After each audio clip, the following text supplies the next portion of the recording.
வணக்கம், welcome to dear decors. So இன்னைக்கு நம்ம கியூட்டான தீம் வந்து பார்க்க போறோங்க. மை ஃபார்ம் ஹவுஸ் தீம்ல ரெடி பண்ணியிருக்கோம். ஸோ இந்த பேபி வந்து ஒரு செலிபிரிட்டியோட பேபி. அவங்க யாருன்றது நான் வீடியோ கடைசியில் சொல்றேன். வீடியோ ஸ்கிப் பண்ணாம ஃபுல்லா வந்து பாருங்க. இப்போ வாங்க நம்ம தீம்குள்ள போலாம். ஸோ மை ஃபார்ம் ஹவுஸ் தீம்ல கியூட்டான ஒரு ஹாப்பி பர்த்டே பண்டிங்ஸ் ரெடி பண்ணியிருக்கோம். ஸோ இது கூட வந்து பாத்தீங்கன்னா cake topper, cup cake toppers எல்லாமே தீம் பேஸ் பண்ணி வந்துடும். ஸோ இது மட்டும் இல்லாம போட்டோ ஸ்டிக்ஸ் வந்து பாத்தீங்கன்னா பேபி போட்டோஸ் ஆட் பண்ணி வந்து பண்ணியிருக்கோம். பேபியோட 6th பர்த்டேன்றதுனால நம்ம 6 போர்டு வந்து பண்ணியிருக்கோங்க.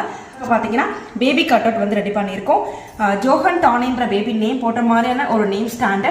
ஸோ இது நம்ம டேபிள் டாப்பாக வந்து யூஸ் பண்ணிக்கலாம். ஸோ அதுக்கடுத்து பார்த்தா ஃப்ரிட்ஜ் மேக்னெட்ஸ் வந்து கொடுத்துருக்கோம். தீம் பேஸ் பண்ணியான ஒரு கலர்ஃபுல்லான பலூன்ஸ் எல்லாமே வந்து க்ரோம் பலூன்ஸ் வித் பலூன் பம்போட வந்துருவோங்க. வாங்க நம்ம பேனர் வந்து பார்க்கலாம்.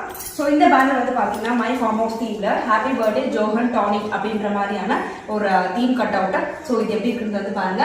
வாங்க நம்ம ஃப்ரேம் பார்க்கலாம். யாருன்றது உங்களுக்கு கண்டிப்பாக தெரிஞ்சிருக்கும், ரெஜி ஜான். ஸோ இவங்களோட பேபிக்கு தான் நம்ம வந்து கஸ்டமைஸ் பண்ணியிருக்கோம். மை ஃபார்ம் ஹவுஸ் தீமில் ரெடி பண்ணியிருக்கோங்க. ஸோ கூடவே பார்த்தீங்கன்னா ஒரு ஃப்ரேமும் வந்து கொடுத்துருக்கோம். இந்த மாதிரி உங்கள் பேபிஸோட பர்த்டேஸை நம்ம கஸ்டமைஸ் பண்ணிக்கலாம். நீங்கள் கேட்குற தீமை நம்ம ரெடி பண்ணிக்கலாங்க. நிறைய டிஎம் பண்ணுங்க, வாட்ஸ்அப் பண்ணுங்க. Tata, bye by.